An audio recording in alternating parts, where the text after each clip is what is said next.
Bonjour, bonsoir. Aujourd'hui, ce soir, on se retrouve pour une nouvelle vidéo. Alors, dans cette vidéo, je vais présenter et tester 3 nouveaux tubes fluorescents que j'ai récupérés dans les bacs de recyclage. Donc, on va commencer par le premier tube fluorescent qui est un Osram L18W 640. Voilà, donc c'est un blanc neutre.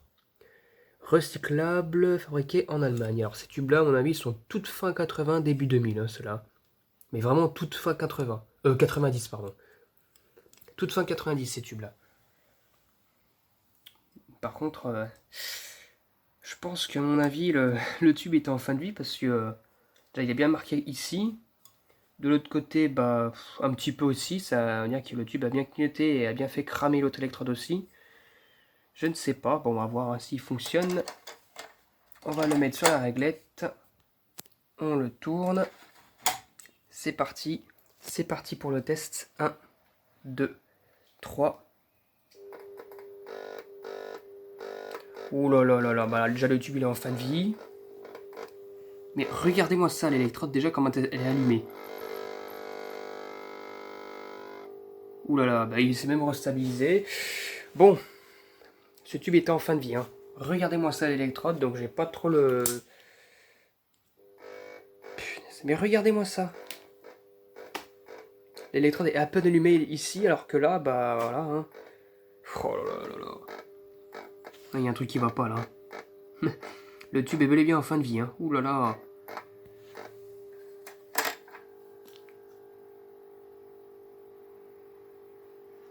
Je suis sûr qu'en le laissant comme ça, vu comment il s'est restabilisé tout à l'heure là, il peut se restabiliser tout seul là. Un cran sur le long terme, un burn-out, un truc comme ça.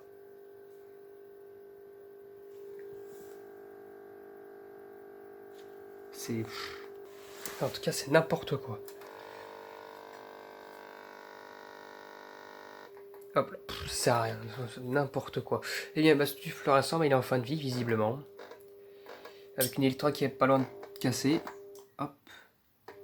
Non, mais regardez. Non, mais le tube, il a deux doigts de péter. Il est à deux doigts d'être mort, ce tube-là. Ouh là là là là. Ensuite, nous allons passer au second tube fluorescent, qui est un Philips Master TLD 36 watts 827, donc un blanc chaud. 0B, donc ça doit être un tube des années 2010, celui-là. Oui, 2010. Fabriqué en Pologne. Bon. Le tube légèrement marqué, mais bon, en soi, ça peut être... non, ça peut toujours faire l'affaire, hein, donc il n'y a pas de souci sur ça. Reste plus qu'à le tester, parce qu'il peut y avoir un problème au niveau d'une électrode ou un truc comme ça. Hein. Hop, j'essaie de l'insérer sur la réglette correctement. Voilà. C'est parti pour le test. 1, 2, 3. Ouh. Ah oui, un beau blanc chaud là pour le coup. Eh bien, le tube fluorescent fonctionne nickel. Moi, j'en avais déjà des comme ça, je pense. Hein, un tube de cette version-là. Hein, avec le gros lot, enfin, une version de chez Philips plus grosse. Hein, là, on le voit bien. Hein, et en plus, le logo est bien présent. C'est aussi présent sur les réglettes que j'ai récupérées, là, les réglettes de cuisine. Voilà, bah celui-là il fonctionne nickel, en tout cas il n'y a pas de problème. Il va mettre son temps pour chauffer, mais bon. Le tube n'est pas totalement usé, donc au départ il faut bien qu'il chauffe, sachant que il n'a pas été allumé depuis un certain temps ce tube-là. Ça fait un moment que je l'ai récupéré déjà celui-là. Et ça fait déjà un bon moment que je ne l'ai pas allumé. Enfin, qu'il n'a pas été allumé en tout cas.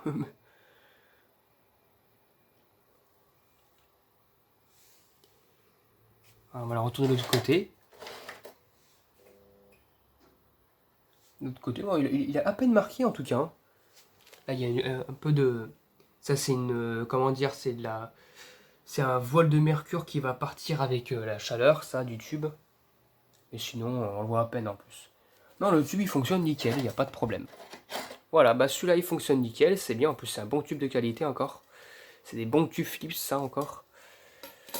Et pour le dernier tube, nous avons un tube Sylvania des années 90.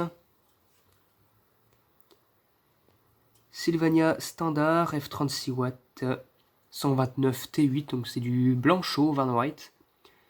On a le site internet de Sylvania, et fabriqué en Allemagne. Donc lui c'est pareil, c'est un blanc chaud. Les électrons ne me paraissent pas trop usés à part ce côté-là. Là. À part ce côté-là, c'est un petit peu marqué, mais bon, sans plus. A voir s'il fonctionne, hein. C'est parti pour le test.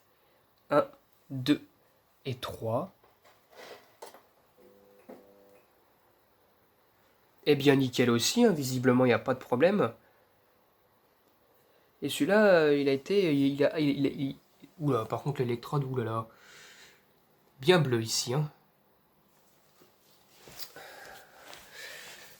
Alors j'en ai en plusieurs couleurs de ce tube-là. Enfin j'en ai en plusieurs couleurs, c'est pas la première fois que je récupère ce genre de version. D'ailleurs il y a un petit truc là, c'est marqué 5 là. Là, une sorte de truc, c'est marqué 5.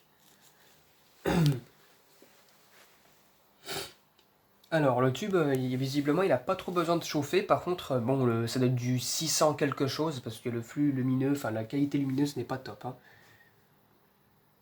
Bah, c'est les tubes des d'avant, ça c'est les tubes des Sylvania des années 90 et le flux lumineux avant les nouvelles générations n'était pas top top.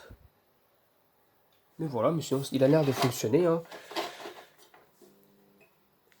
Non, il n'y a pas de problème par rapport à ça. Il fonctionne toujours aussi bien, hein. Voilà.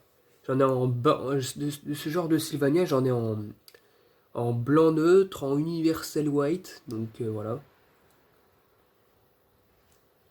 Non, franchement, c'est pas mal. J'en avais aussi récupéré en daylight, mais l'électrode était cramé.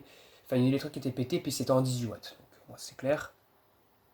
Voilà, voilà, bah, c'est cool. Le résultat, bah, les deux tubes fluorescents fonctionnent nickel. Moi, à part un qui est malheureusement le tube SRAM qui est en fin de vie et proche de sa mort carrément. Voilà. Pour le reste, ça fonctionne. J'espère que cette vidéo vous aura plu. Et à très bientôt pour une prochaine vidéo. Au revoir.